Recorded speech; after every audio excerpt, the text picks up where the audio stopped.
Good morning, everyone. I am here with another witch tip for you, which is about these strange looking guys. These are called master roots.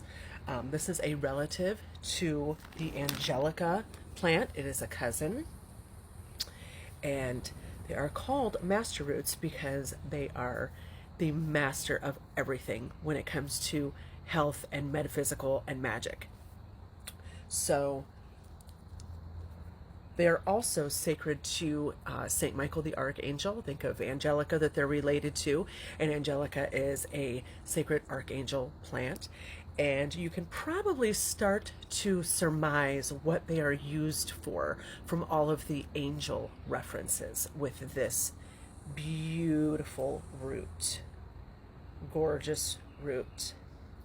They are used for protection, hex removal, and especially the protection of children.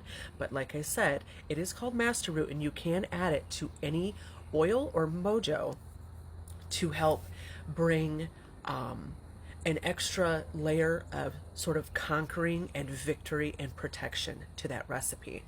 So a lot of people wonder how to work with roots. And a big part of working with roots is not pouring oil directly on them.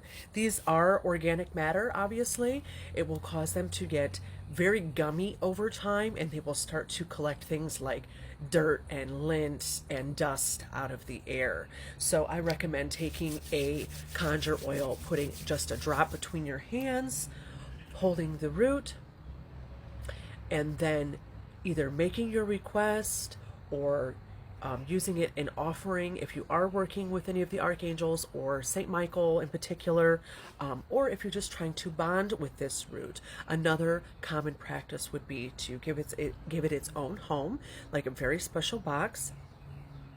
Bury it in the ground. Some people like to do this on the new moon, and then dig it up after a few days after you feel that it's been recharged again with the earth's power. And you can even put notes of intention in the box along with it, or you can treat it as in sympathetic magic, and that's what I like to do, and use this as a living sort of poppet. Now, you can't replant these roots, so it isn't technically a what's the word I want to use? I can't think of the word I want to use.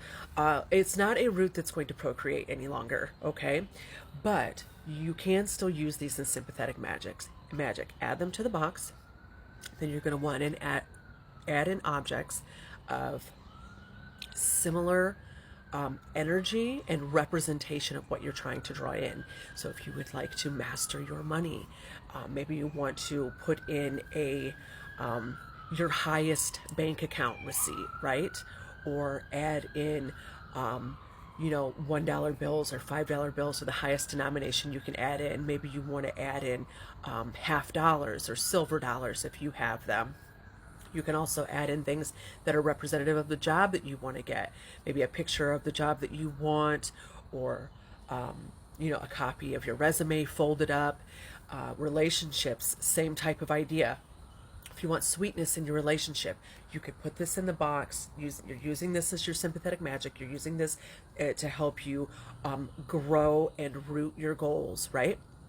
So you could add rock sugar to the box to add sweetness to your relationship, or maybe a little bottle of honey, some roses, anything that would represent what you want to draw into your relationship. That's what you could fill the box in with this.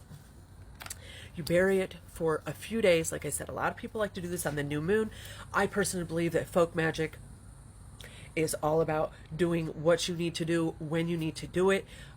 We are resourceful people, and we like to handle our business when it's time to handle it and not wait for a specific date or a moon phase.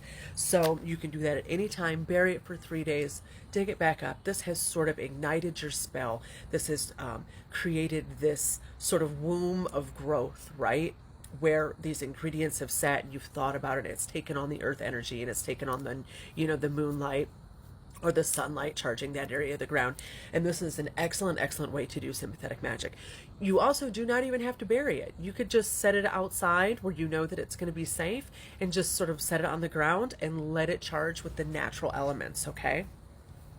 One more thing about this root is that when you order these from my site, I have two sizes. I have like an average size, which is like this, and then I have like a smaller size, which is probably going to look something like this, maybe. They will be flexible like this.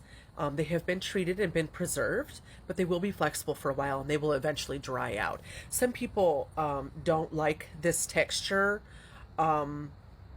or they think it's going to be hard when they get it, because a lot of you are dealing with herbs and roots that have been sitting on shelves for like years and years and years, and I can promise you that is not something that we allow at Conjured Cardia. We go through pounds and pounds and pounds of herbs and roots every week, so it is the freshest that you are going to get in. There is nothing that sits on a shelf probably for even a few weeks, so it'll dry out, it'll become a little bit firmer. A lot of people even like to inscribe on these. You could draw on these, you could write on these with a permanent marker. There are so many ways to use your roots, but I think people buy roots and they just don't actually use them. So I'm giving you some idea. Charge them with your intent. Put them on your altar. Let this be a totem for you. Let this be a fetch for you. Let this be a fetish for you. Whatever the word is you use in your tradition. That's why we use roots like this in root work, is because it is housing the spirit of that plant, okay? And what we are doing is working with that spirit is to achieve our goals and use that in sympathetic magic, or use that in our conjure work.